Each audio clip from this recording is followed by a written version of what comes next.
Bonsoir à toutes et à tous et bienvenue pour ce nouveau Mediapart en direct après une courte trêve la semaine dernière pendant laquelle notre offre spéciale découverte d'1 € pour 15 jours de Mediapart a pu vous manquer et vous pouvez vous rattraper aujourd'hui.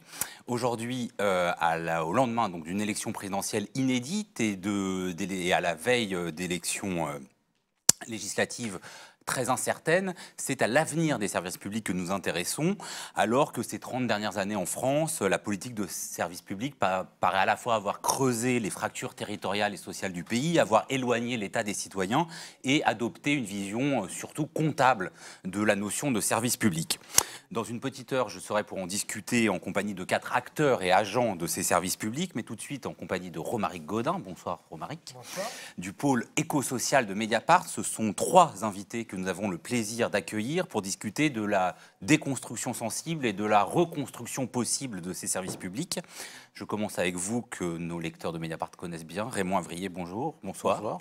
Vous êtes ancien élu écologiste et au conseil municipal de Grenoble et administrateur de la régie municipale des eaux.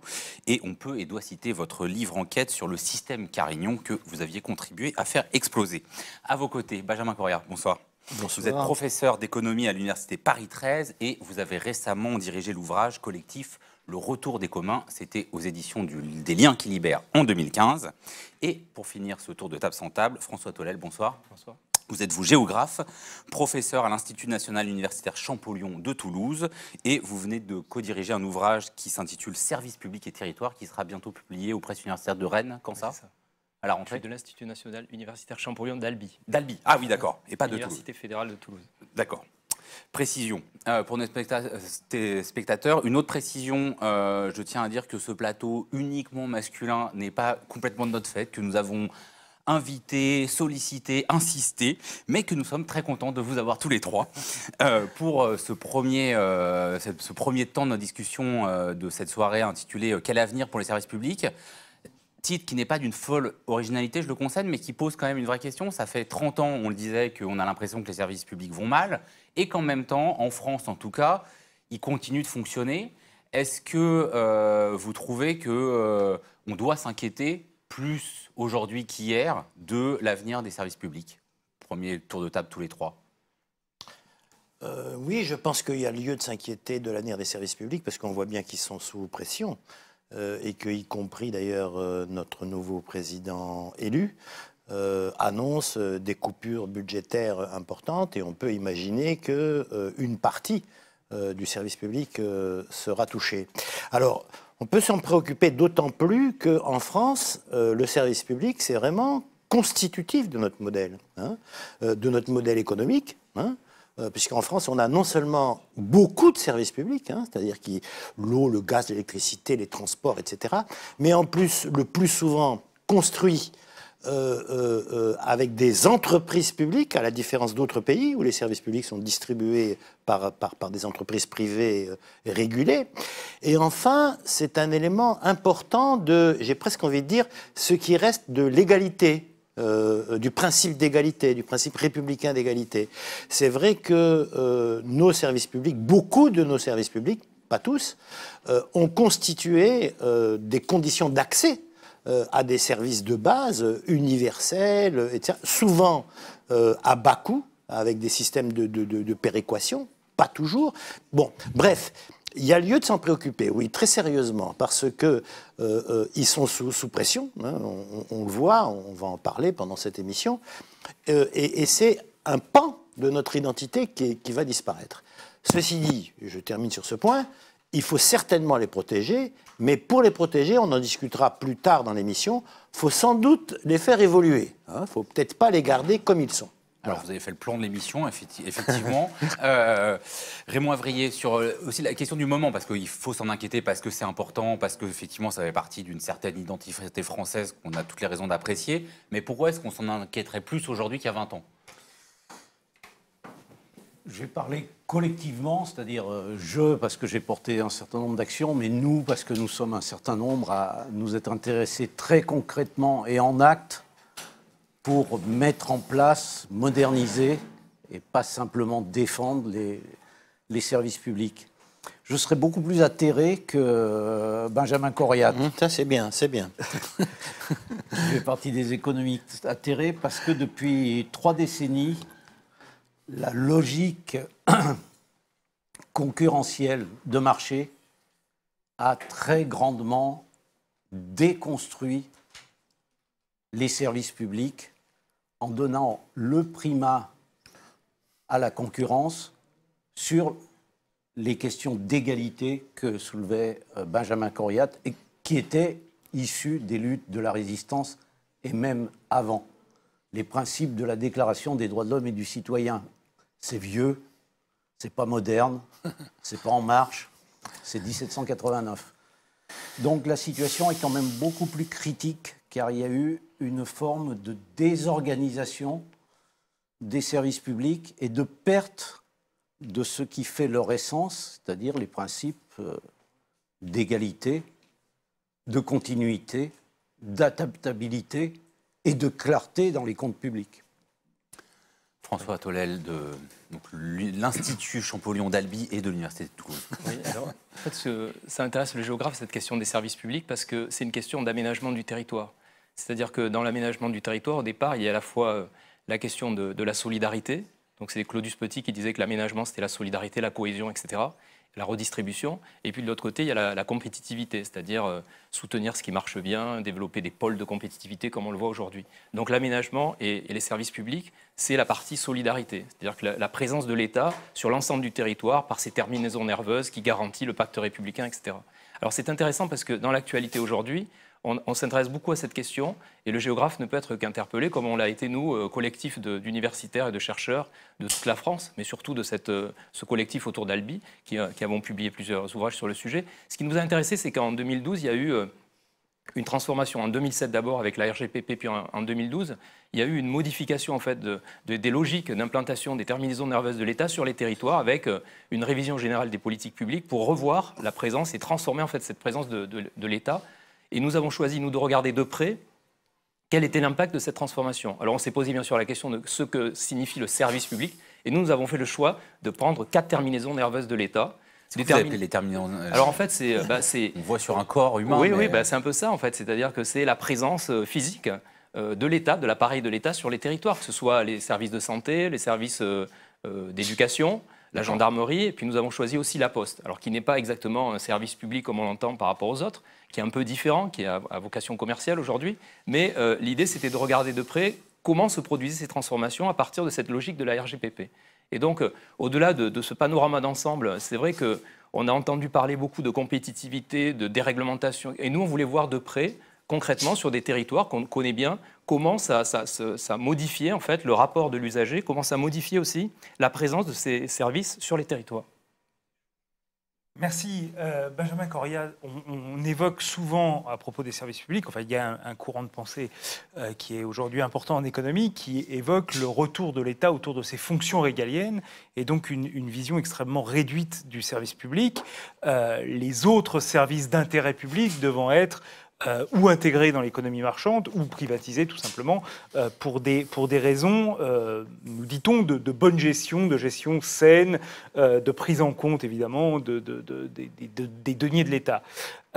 En tant qu'économiste, vous, quelle est votre vision justement de cette gestion du secteur privé des services publics? Est-ce que effectivement il n'y a pas dans le contexte actuel, d'alternative à cette évolution vers une privatisation ou une marchandisation des services publics? Et puis, deuxième question, est-ce que c'est plus efficace finalement pour les deniers de l'État et pour le budget? Bon, on discutera tout à l'heure de la manière de bien délivrer le service public, c'est-à-dire de le délivrer dans des conditions d'universalité, d'égalité et de coût. Qui soit tolérable et qui soit accepté. Bon, donc on verra ça tout à l'heure. Maintenant, pour répondre à votre question, ce qui est absolument évident, c'est que on a, et si je dis on en parlera tout à l'heure, ça veut dire qu'on peut faire sans doute mieux que ce qu'on a maintenant. Bien.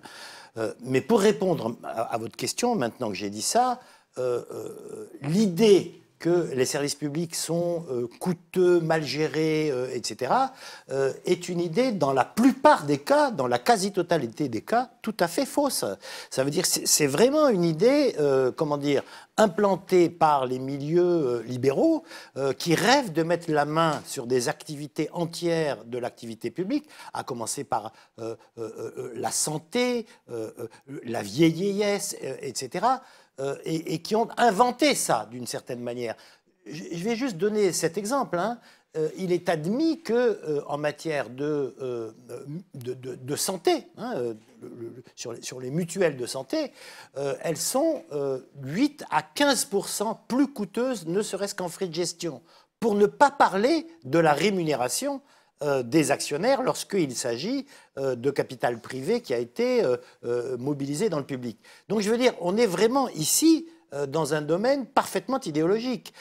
Les techniciens de la santé, j'ai bien dit les techniciens, disent qu'aujourd'hui, un moyen efficace d'améliorer le service de santé, c'est de réintégrer une partie de l'activité des mutuelles dans le service général et dans le régime général, ce qui permettrait du coup d'avoir un hôpital bien plus efficace, etc. Y compris les mutuelles de Bretagne?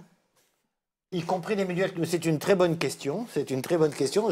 J'aurais tendance à penser, sous réserve d'inventaire. Ont déjà été un peu réintégrés dans l'État, en fait, mais par d'autres voies. Les mutuelles de Bretagne aussi.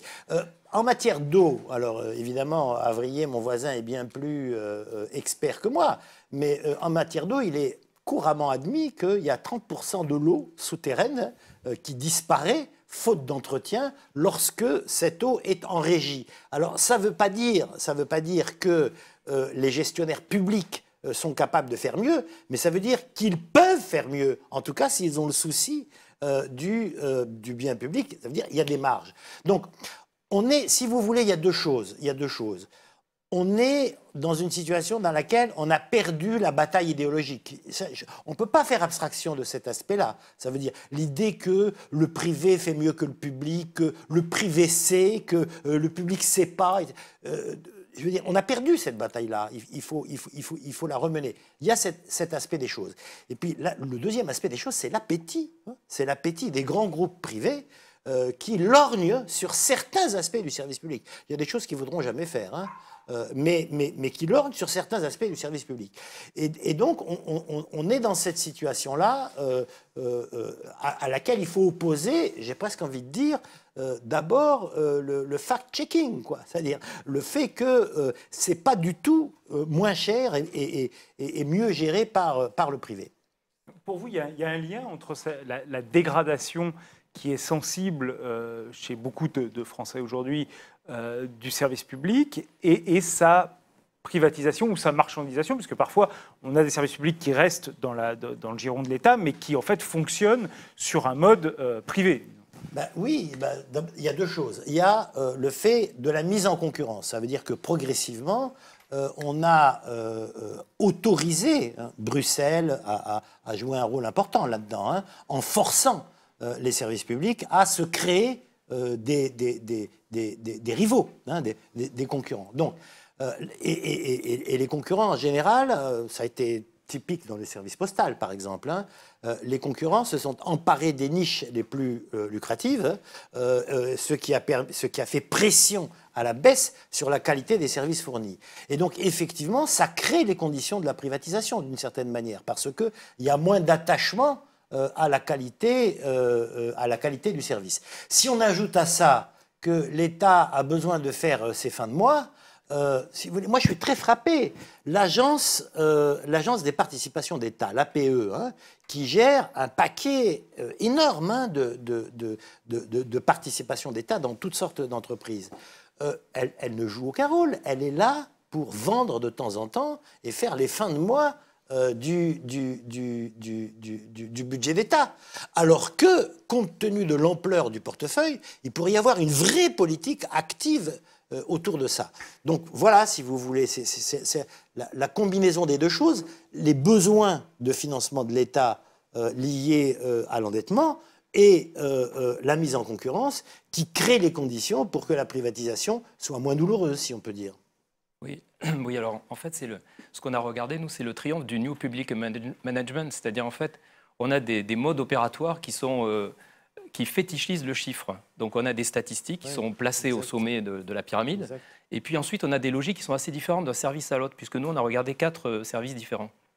Donc dans l'éducation, par exemple, il y a un chiffre de suppression de postes ou de suppression de classes, et ensuite c'est en cascade, ça va jusqu'au niveau de l'école qui va fermer ou pas, de la classe qu'on va maintenir ou pas, qu'on va regrouper, qu'on va essayer on va essayer de trouver des systèmes en fait, pour maintenir la proximité de l'école, de la classe avec les élèves. On parlera des regroupements peut-être intercommunaux, etc.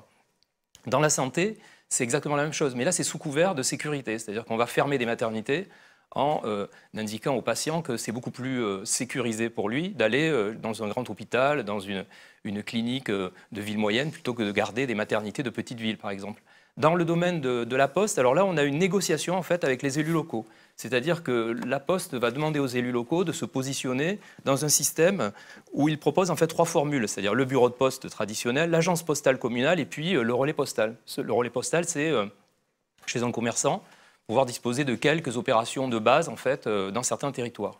Donc là, on a une logique encore différente. Et puis, si on regarde la dernière, c'est-à-dire la gendarmerie, là, c'est le culte du secret. C'est-à-dire qu'on a des brigades qui ferment, il y a des communautés de brigades qui restructurent le territoire, mais là, c'est compliqué de savoir pour quelles raisons les gendarmes disparaissent dans certains endroits et à d'autres. Donc c'est quand même intéressant de voir que tout ceci, c'est de la statistique, c'est-à-dire le positionnement du chiffre au sommet de la pyramide, et ensuite, ça a des impacts très concrets sur les territoires, puisque ça va recomposer ces territoires. C'est ce qui nous a plu avec les sociologues, les juristes, de regarder de près ces recompositions à l'œuvre à partir de cette logique qui est assez différente d'un service à l'autre, mais qui, de toute façon, toutes ces logiques-là, elles sont dans le même moule, c'est-à-dire le New Public Management, c'est-à-dire faire des restrictions économiques, budgétaires, pour essayer justement de remettre des logiques comptables dans un système qui, au départ, effectivement, est un système généreux de solidarité, de présence de l'État, régalien, voilà. Oui, c'est important d'avoir un point de vue pluriel sur cette question, pluraliste, mais aussi d'accéder aux informations. Donc c'est important d'avoir des chercheurs, des observateurs. Tout à l'heure, vous inviterez des syndicalistes. Mais il y a quand même le passage à l'acte pour la mise en acte de vrais services publics qui n'est pas simple lorsque la désorganisation, la déconstruction a eu lieu. Et il faut donc revenir au départ à pourquoi il y a eu cette déconstruction. Cette déconstruction, nous l'avons vécue très concrètement, avec une idéologie affichée, qui était intelligente. Nous la contestions. Dans les années 80, le maire de Grenoble, qui s'avérera, qu'on révélera être corrompu, avait développé la thèse d'un État maigre. Plutôt, il avait développé la thèse d'une ville maigre. Mais il se trouvait qu'en même temps, il était ministre. Et cette logique-là a présidé toute cette période de la fin des années 80 et 90. C'est-à-dire qu'en gros, notre collègue Dalby a parlé des services publics administratifs. Il y a les services publics industriels et commerciaux. Ils portent bien leur nom. C'est-à-dire pourquoi nos parlementaires n'ont pas essayé de faire en sorte que dans certains services publics essentiels, il y ait une partie qui soit administrative, c'est-à-dire dans laquelle on maîtrise complètement le tarif. Eh bien non, ces services publics industriels et commerciaux doivent être obligatoirement équilibrés par les redevances des usagers. Et dans ce cadre-là, la logique, puisque c'était industriel et commercial, a été de privatiser, de faire un flou entre public et privé, de déposséder les autorités publiques, ce qui a été notre cas à Grenoble et dans l'agglomération. Nous n'avions, en 1995, lorsque nous sommes arrivés pour reprendre une ville qui avait été l'objet d'un système corruptif généralisé, nous avions 2 personnes, une secrétaire et un technicien, pour gérer l'assainissement communautaire sur 400 000 habitants. Nous avions une personne pour gérer le service de l'eau. Tout le savoir avait été transféré au privé. Et sur chacun des services publics, la logique industrielle et commerciale a pénétré les services publics essentiels administratifs. On le voit avec la Poste, on le voit aujourd'hui avec des ministres qui cherchent à mettre ce système dans l'enseignement. Et donc, si on prend tous les services, nous avons révélé pas plus que 30 illégalités dans ces services publics qui ont été jugées, ces irrégularités, mais il a fallu parfois 30 ans pour faire juger les illégalités de 1986. Qui, pendant ce temps-là, continuait à tenir? Ce n'était pas le secteur public, ce n'était pas les élus, c'était ce qu'on appelle les partenaires privés, c'est-à-dire les grands groupes de services aux collectivités. Mais juste pour bien comprendre, vous décrivez tous les trois des phénomènes, alors avec, selon les secteurs, des formes variées de déconstruction, voire de déréliction des services publics. Mais Romaric faisait tout à l'heure la distinction qui me semble importante entre privatisation et marchandisation. Est-ce que la raison principale de la déconstruction, elle est par la prise simplement du privé, ou alors plutôt de l'introduction d'une logique comptable dans des services publics? Et pour inverser la question, est-ce que des services publics pourraient, au fond, être donnés, desservis par des organismes ou des institutions privées? Si vous voulez, deux choses. Premièrement, parce que vous avez tout à fait raison, il faut distinguer ce qu'est la pénétration de logique marchande dans le service public, qui en principe est là pour tenir à distance la logique marchande, sans être nécessairement étranger, parce qu'il faut recouvrir les coûts. Mais il y a des principes d'égalité, d'universalité, de conditions d'accès qui font que ce n'est pas la retranscription du coût, d'un côté. Et de l'autre côté, la privatisation. Bon, sur l'introduction de la logique marchande, je pense que ça a été en partie expliqué. Moi, je voudrais quand même rajouter une chose. On ne peut pas comprendre la crise traversée par les services publics en termes de marchéisation du service public sans avoir en tête la manière dont les États ont détruit au cours des 30 dernières années leur base fiscale. Ça veut dire que la course au moins-disant fiscal tel qu'il s'est développé. Il ne faut pas avoir en tête les 2 premières années du mandat Hollande dans lequel il y a eu une augmentation de la fiscalité.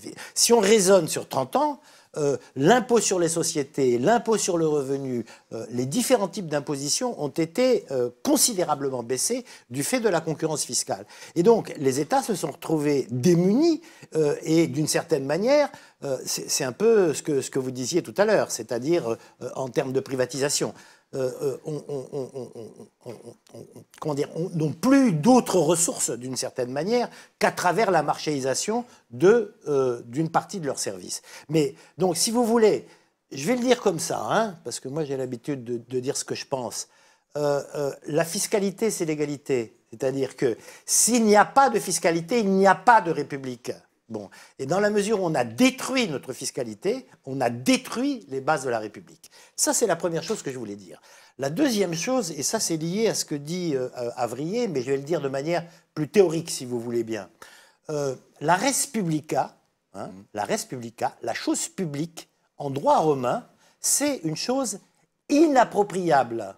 C'est-à-dire une chose non privatisable, non appropriable du point de vue du droit. Et au départ, le service public, c'est la gestion par le public d'un service ou d'un bien inappropriable.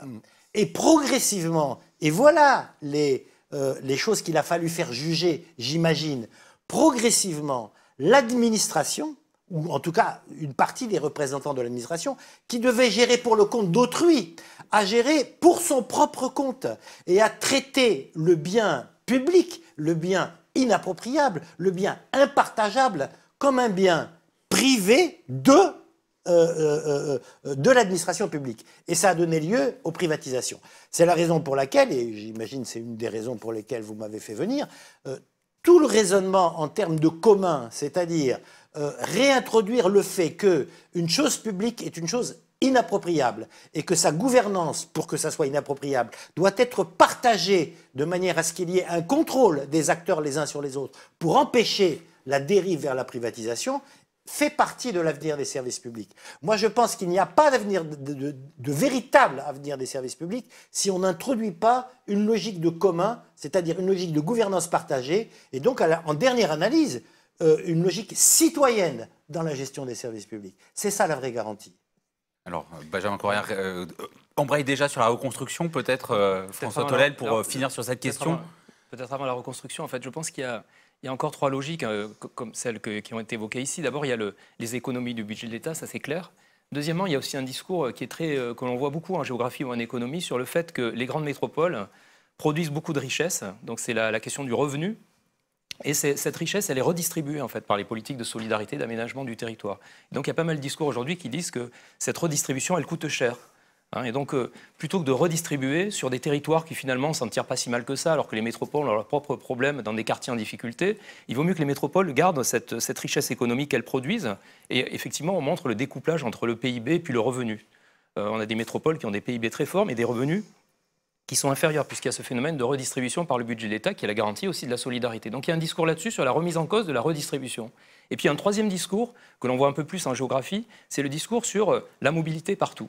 C'est-à-dire qu'aujourd'hui, la France est un territoire totalement urbanisé, où les citoyens devraient se déplacer, devraient être mobiles. On le voit très bien pour les hôpitaux, par exemple, ou bien pour l'école. On dit finalement, on peut resserrer la présence des terminaisons nerveuses, je reprends encore ce terme de l'État, sur l'école, etc., parce que les citoyens sont mobiles. On va donner des aides à la personne pour la formation, pour les individus, et finalement, les gens n'ont qu'à se déplacer, avec ce discours qui remet en cause toute la précarité, c'est-à-dire ceux qui ne peuvent pas se déplacer. Donc là aussi, c'est un discours très fort sur la France est urbaine. Quelqu'un dit même que le TGV, c'est le RER de la France. Et là, il y a vraiment des analyses à opposer en fait sur l'existence d'une ruralité, l'existence de territoires qui sont loin de tout, la statistique aussi sur les temps d'accès. On dit souvent le temps d'accès il est plutôt bon en France, etc. Qu'est-ce que ça signifie le temps d'accès? Il faut regarder de près ce que ça signifie, c'est-à-dire sur des exemples très qualitatifs, très concrets, remettre en cause ces statistiques et regarder en fait au cas par cas et faire ce que nous on appelle la différenciation territoriale, c'est-à-dire ne pas opposer des blocs rural, urbain, périphérie, centralité, mais regardez en fait sur des territoires ce qui se produit réellement. Et là, on est bien loin en fait de la statistique et de ces chiffres en fait qui disent que l'urbain est partout.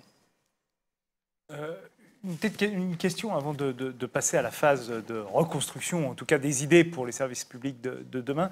Dans vos travaux, il y a un élément qui est intéressant, qui est celui du sentiment d'abandon, sur lequel vous avez travaillé, sur ces terminaisons nerveuses, justement, des territoires, sur ces territoires qui voient progressivement en fait, l'État et les services, à travers les services publics se retirer. Vous avez constaté dans vos travaux justement cette progression de ce sentiment d'abandon, donc de cette dépossession finalement des citoyens de leur propre service public, qui est un élément qui est important dans ce que disait notamment Benjamin Correa, de la chose publique. Évidemment, quand cette chose publique disparaît, en réalité, c'est aussi un sentiment qui a des conséquences politiques. Oui, exactement. Alors, en fait, on a toute une partie des travaux qui ont voulu porter sur justement une carte un peu de France, de la rétraction ou pas de ces services publics. C'est très compliqué à faire.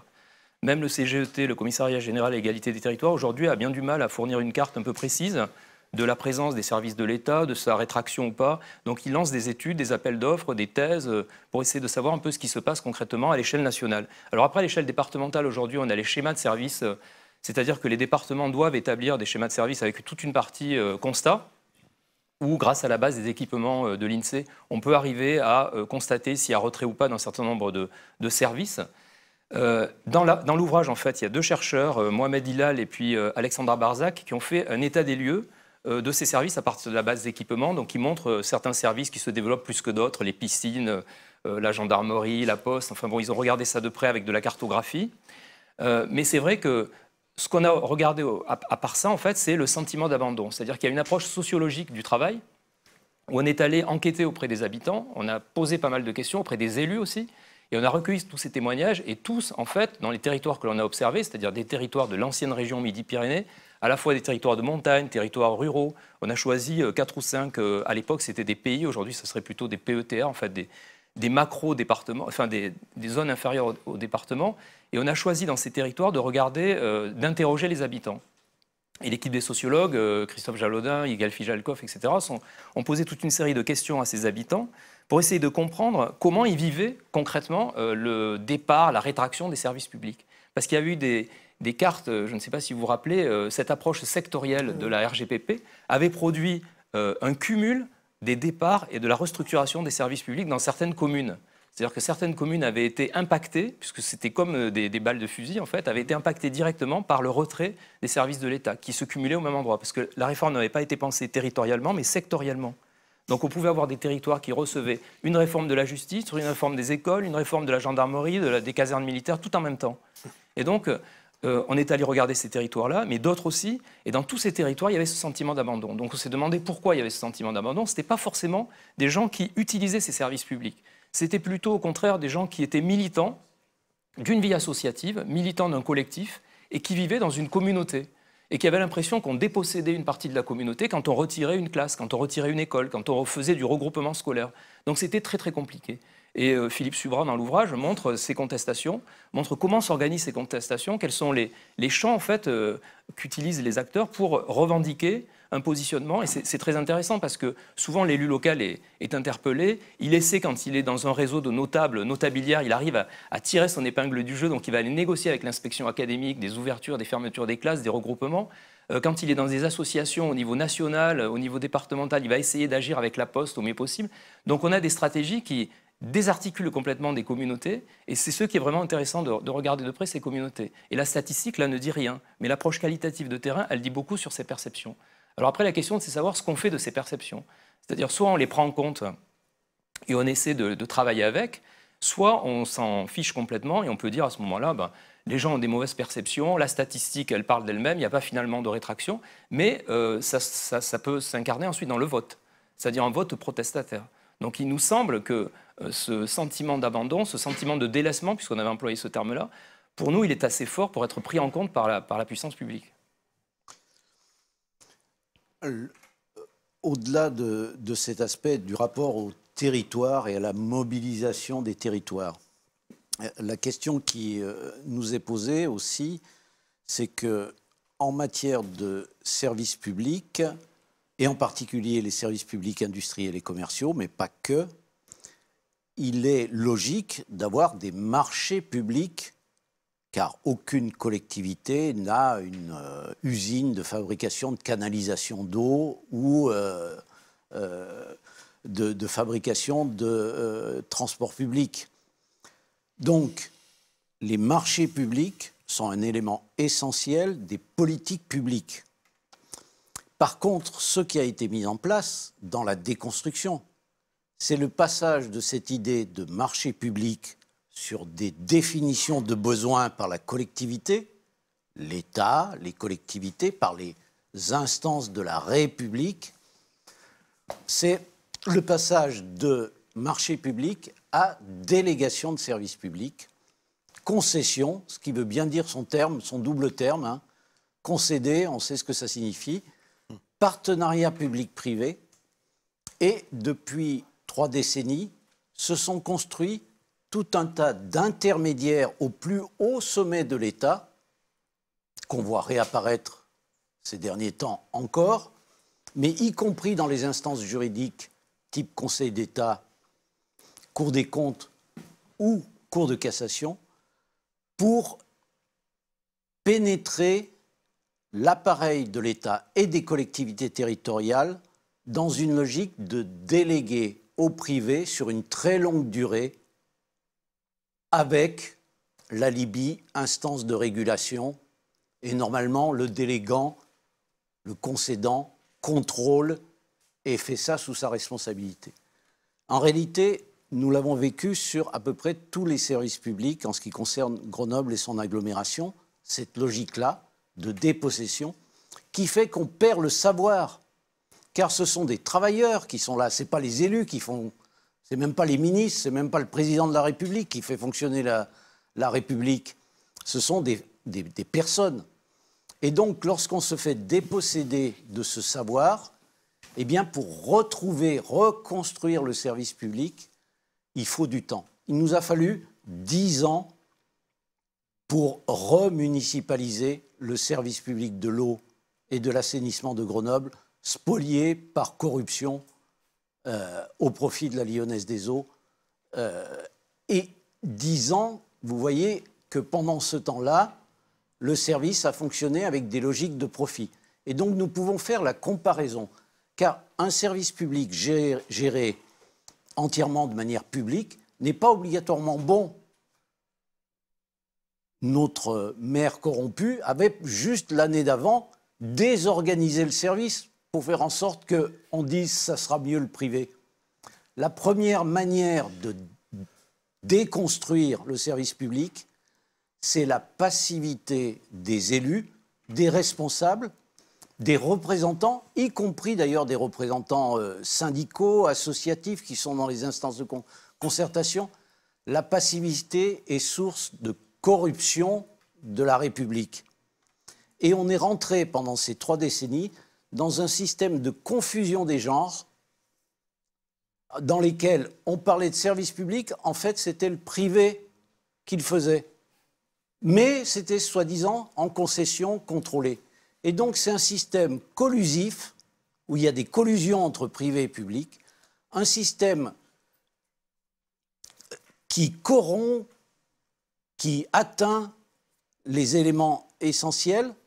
Et dans ce système collusif, corruptif, on a perdu pendant ces années ce savoir qui a été accaparé par les instances, par les grandes sociétés, qui s'appellent d'ailleurs groupes de services aux collectivités. Et donc le savoir de l'État disparaît. Pour vous donner un exemple, nos régies maintenant communautaires de l'eau et de l'assainissement, métropolitaines de l'eau et de l'assainissement, ont voulu reprendre la facturation aux usagers. Pour ça, il fallait passer par le Trésor public. Eh bien, la DGFiP, la Direction générale des finances publiques, nous a dit, à l'époque c'était M. Bruno Bézard, qui est maintenant passé dans un fonds d'investissement chinois, nous a dit, nous ne pouvons pas faire la facturation, il faut que vous passiez par un prestataire privé. C'est-à-dire que l'État lui-même s'est dépossédé de ses moyens de remplir ses fonctions. Donc la comparaison, on peut la faire quand c'est bien géré, un service public géré en direct avec des représentants des usagers.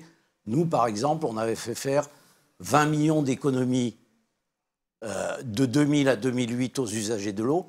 Mais c'est rien, c'est des dizaines de centimes sur la facture. Qui va se bouger s'il n'y a pas des représentants du personnel, des usagers? Qui va se bouger pour quelques dizaines de centimes de trop par mètre cube? Mais quand vous multipliez par 24 millions de mètres cubes, vous voyez que 20 centimes, ça va faire 4,8 millions, si je calcule rapidement, par an. Si vous le multipliez par 25 ans de délégation, c'est des centaines de millions d'euros qui disparaissent dans des surprofits qui, au lieu de servir le service, servent des logiques étrangères d'ailleurs au marché, qui sont des logiques bancaires, financières des grands groupes aux collectivités. Alors donc là, on a effectivement avec l'eau, le service de l'eau à Grenoble, un exemple où il a fallu du temps, de l'énergie, notamment la vôtre, où on a pu comme ça se réapproprier d'une certaine manière un service au public. Mais là, ce que vous décrivez, c'est quand même assez inquiétant parce qu'il y a une perte du savoir de l'État, il y a une défaite idéologique, il y a une base fiscale et donc des financements sapés. On ne sait pas quelle majorité va sortir des élections législatives des 11 et 18 juin prochains. Mais il n'est pas certain que ce soit une majorité opposée aux logiques, aux différentes logiques que vous avez décrites.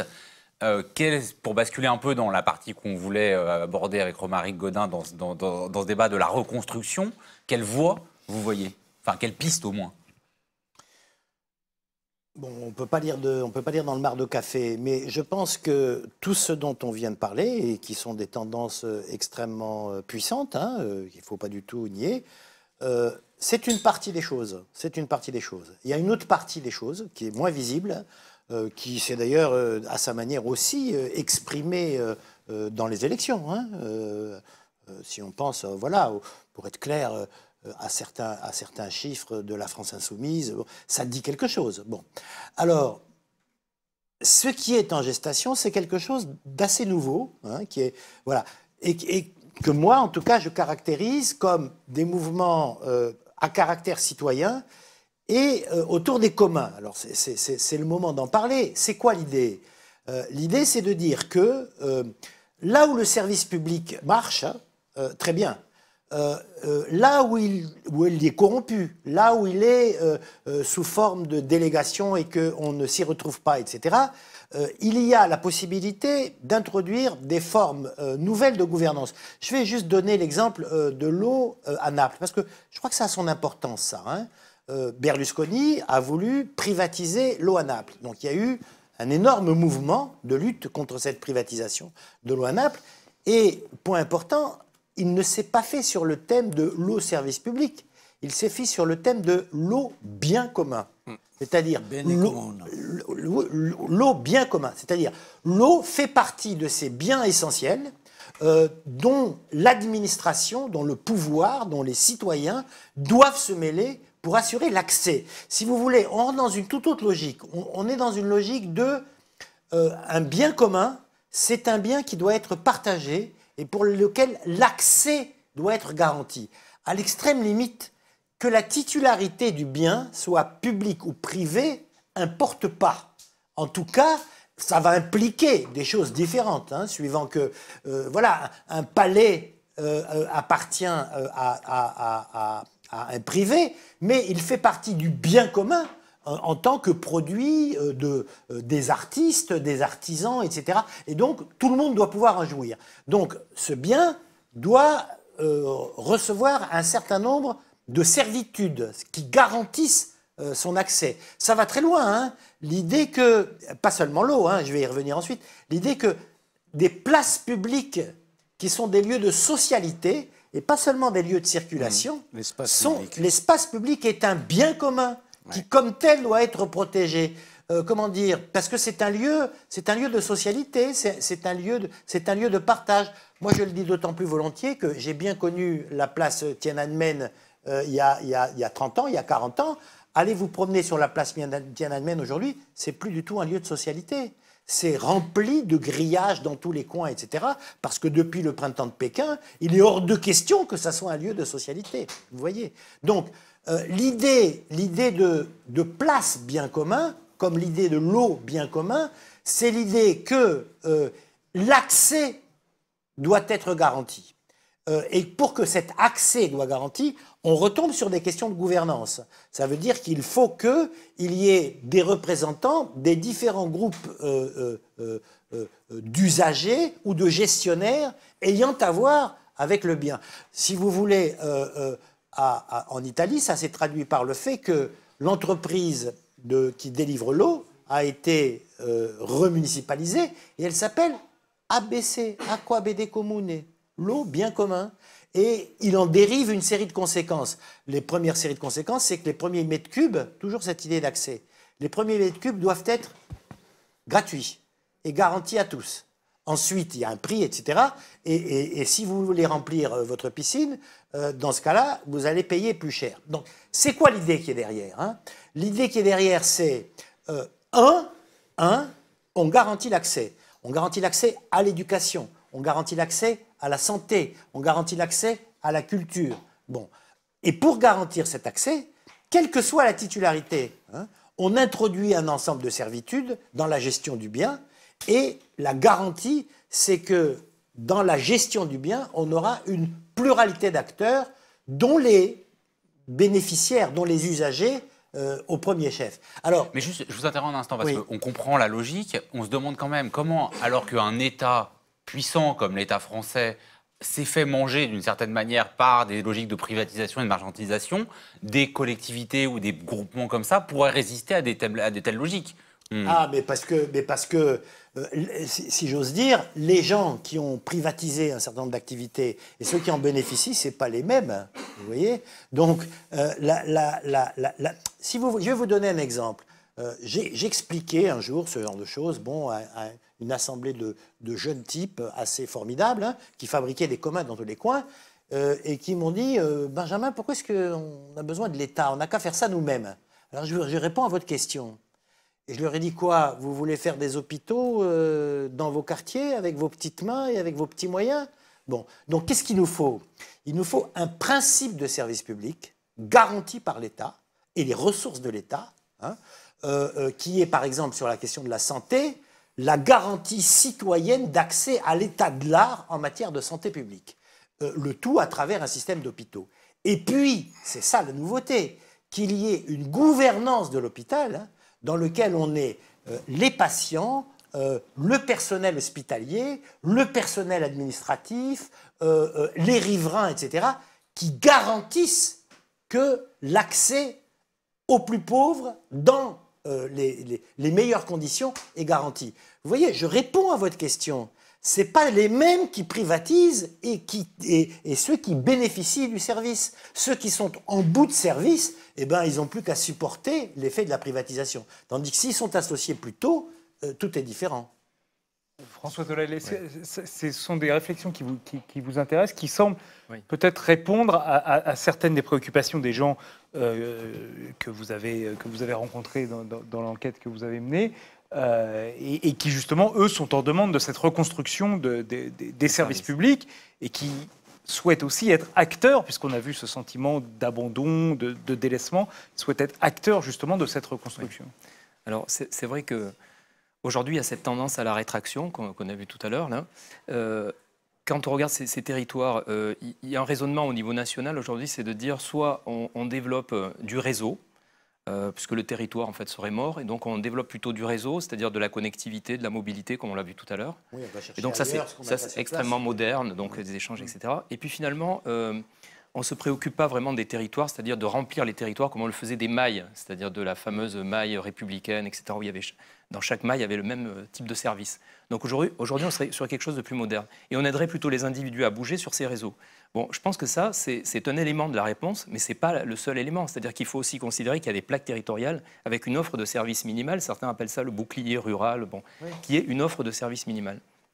Et ensuite, on voit que déjà, le territoire local s'est restructuré autour de ça. C'est-à-dire que le réseau pour les écoles, ça signifie quelque chose. Quand il y a un abandon, une fermeture de classe, une fermeture d'école, à ce moment-là, les élus ils sont interpellés pour essayer de trouver des systèmes ingénieux. On en a vu plusieurs systèmes ingénieux parce qu'on ne mesure pas en fait, les conséquences en cascade d'une fermeture d'école. Ça veut dire des temps de trajet plus longs pour les élèves, ça veut dire aussi des problèmes de cantine, de garde du soir. Et tout ça, en fait, c'est la décentralisation, c'est-à-dire les élus locaux qui se retrouvent à gérer ces problèmes-là. Ils le font souvent très bien. Mais on ne peut pas toujours appeler à l'innovation des territoires locaux par rapport à un retrait de l'État. Donc on voit l'ingéniosité de tous ces systèmes. On voit des systèmes aussi qui ne sont pas du tout pensés, mais qui sont tout à fait nouveaux, c'est-à-dire l'utilisation du téléphone portable, qui révolutionne aussi des comportements, des modes de vie. Donc il y a toute une série de choses. Et puis l'État qui essaie de revenir avec les maisons de service au public ou bien les maisons de santé. Et dans nos territoires ruraux, on voit apparaître ces maisons. Il y a un programme de 1000 maisons des services au public, avec des bâtiments qui sont construits, où on essaie de mobiliser tous les services de l'État pour qu'il y ait une présence physique de ces services de l'État. Alors souvent, c'est des bornes. Et justement, ce qui est intéressant, c'est de regarder l'intérieur de la maison et comment se passe l'accès aux services. Parce que souvent, c'est des gens qui sont plutôt précaires. Dans les quartiers en difficulté aussi, c'est la même chose. Et il faut un accompagnement pour utiliser ces systèmes informatiques, numériques. Et souvent, les gens n'ont pas la formation pour utiliser tout ça. Donc, il y a un certain nombre d'innovations, il y a un certain nombre d'éléments de reconstruction que l'on voit apparaître sur les territoires. Mais encore une fois, peut-être que le discours général il devrait encore plus porter sur la solidarité, sur le fait qu'on a encore des territoires qui sont loin de la mobilité. Et je pense en fait que ce n'est pas antinomique avec des aides à la personne pour la formation, pour la mobilité. Parce que donc, pour des raisons financières, souvent on a une réponse qui est celle de l'Internet ou des services à distance. Et vous avez quand même constaté que finalement une borne automatique ou un site Internet, ça ne remplace pas, ça ne recrée pas complètement ce rapport au service public. Alors il y a les maisons de santé qui sont plutôt des réussites où on demande aux praticiens de se regrouper dans des espaces conviviaux pour avoir une proximité de sorte de dispensaire en fait, qui sont sur les territoires avec des personnels, etc. Il faut des personnels. Donc là, toute la difficulté, c'est d'aller trouver ensuite des dentistes, des médecins. Et je pense à un territoire rural du côté des monts d'Autan, dans le Tarn, où il y a toute une démarche à la sortie des universités, des écoles de médecine pour aller chercher des médecins, pour aller chercher des dentistes et les faire venir dans ces territoires. Donc il y a aussi une concurrence à l'attractivité de ces praticiens. Donc il y a ces maisons de santé, il y a des maisons de service au public où là, effectivement, on a soit des bornes, soit du personnel, justement, qui accueille des espaces de convivialité. Et puis parfois, on a aussi des espaces qui ont été conçus pour du coworking. On a un article intéressant dans l'ouvrage sur la région d'Aurillac, dans le Cantal, où on a le département qui a maillé le territoire de plusieurs espaces de coworking pour des chefs d'entreprise. Et parfois, cet usage est détourné, pas vraiment utilisé, Parce que là se pose la question aussi de l'accès à ce type de services pour des populations de chefs d'entreprise qui ne sont pas vraiment concernés. Donc le tout numérique, c'est une absurdité parce qu'on voit bien que le tout numérique nécessite un accompagnement humain. Donc là aussi, ça demande de regarder finement l'utilisation qui est faite de ces maisons de services au public. Aujourd'hui, on communique sur 1000 maisons de services au public sur le territoire. C'est vrai que c'est une grande opération qui a été menée depuis 2 ans, avec un site internet, de la mutualisation, etc. Mais il faut regarder aussi à l'intérieur comment ça se passe concrètement. Peut-être votre expérience, Raymond Avrier, est intéressante puisque vous avez tenté justement de reconstruire un service public dans un cadre justement de contrôle citoyen et souvent face à la logique qu'on a décrite dans la première partie et notamment dans cette logique où on crée le besoin de privé de façon presque artificielle, on va dire, vous retrouvez souvent assez démunis, vous en avez un peu parlé tout à l'heure, face à un manque notamment de mobilisation des citoyens. Alors, petite réserve, en effet, c'est que pour que les usagers du service public se mobilisent, ça demande de la ténacité. Ça demande des collectifs qui tiennent dans la durée, car la durée, elle est de l'autre côté. Elle est du côté des grands groupes privés. Deuxième chose, c'est le service public. La question essentielle, c'est de réhumaniser. C'est-à-dire, ce sont des êtres humains qui font fonctionner le service public. Que ce soit pour aller réparer des canalisations ou pour accueillir les gens dans un centre de santé, dans une maison de santé. Donc, la question du personnel et de sa mobilisation est aussi un élément essentiel. Or, la désorganisation qui avait été mise en place et qui continue dans tout un tas de services publics pour en faire des logiques de management, comme on dit, terme venu d'ailleurs, c'est-à-dire les gérer comme des entreprises privées, font, ou même les délégués au privé, font qu'il y a cette perte d'humanité à l'intérieur de ces services. Et donc, on est dans une situation peut-être moins optimiste que certains qui disent démocratie participative, mobilisation. C'est quand même une reconstruction qui suppose des artisans du service public à chacun des étages, personnel des services publics, dirigeants aussi, quand ils ne viennent pas du privé, usagers et évidemment notre République et notre démocratie qui nécessite une démocratie délibérative, oui. C'est-à-dire où on débat des choses, on débat des choix et on les contrôle.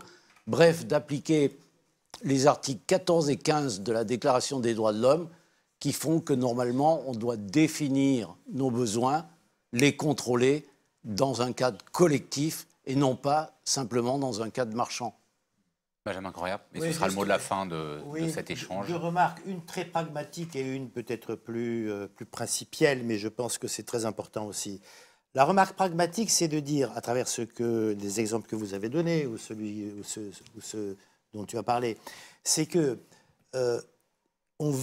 il faut aller vers des nouvelles fonctions de l'État. C'est-à-dire, l'État ne peut pas être simplement l'administrateur du bien public, etc. Parce qu'on voit bien que ça peut devenir très compliqué. L'État doit être, j'emploie le mot, l'État doit développer une de ses fonctions qui est celle de l'État partenaire. Ça veut dire que être capable, par rapport à des collectifs qui se constituent pour refaire vivre une classe ou une école, effectivement, c'est extrêmement important, ou une friche industrielle, ou un local abandonné, etc.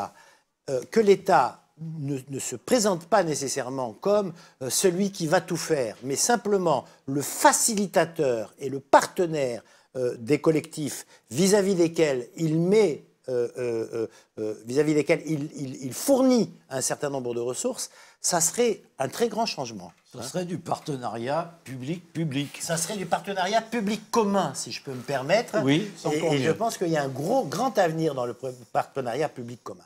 Deuxièmement, et puis j'ai fini, juste un mot, mais ça je tiens à le dire. On a eu la Déclaration des droits de l'homme et du citoyen. hein. Et c'est très important, parce qu'il y avait le débat, j'avais envie de dire sur les sexes des anges, non, sur beaucoup plus grave que ça. Les Indiens ont-ils une âme? Les Noirs doivent-ils être citoyens dans les colonies, etc. On a mis fin à ça. On a déclaré que les hommes naissent libres et égaux en droit et le demeurent. Et on a créé les institutions pour ça. Ça, c'est la grandeur de la République française. Moi, je pense que les temps mûrissent pour une déclaration des biens communs essentiels. Ça veut dire qu'il y a un moment dans lequel notre société va devoir dire font partie des biens communs essentiels. Nous déclarons biens communs essentiels. L'éducation, la santé, la culture, etc. Et nous créons les institutions qui permettent l'accès. Voilà. Alors, c'est sûr que le service public, c'est une clé, mais c'est un service public qui devra être repensé. Un outil. Un outil, voilà. Alors nous allons voir comment repenser ce service public avec des acteurs de ces biens communs essentiels. Après vous avoir remercié tous les trois, merci beaucoup. Vos différents ouvrages seront mis en ligne sur le site.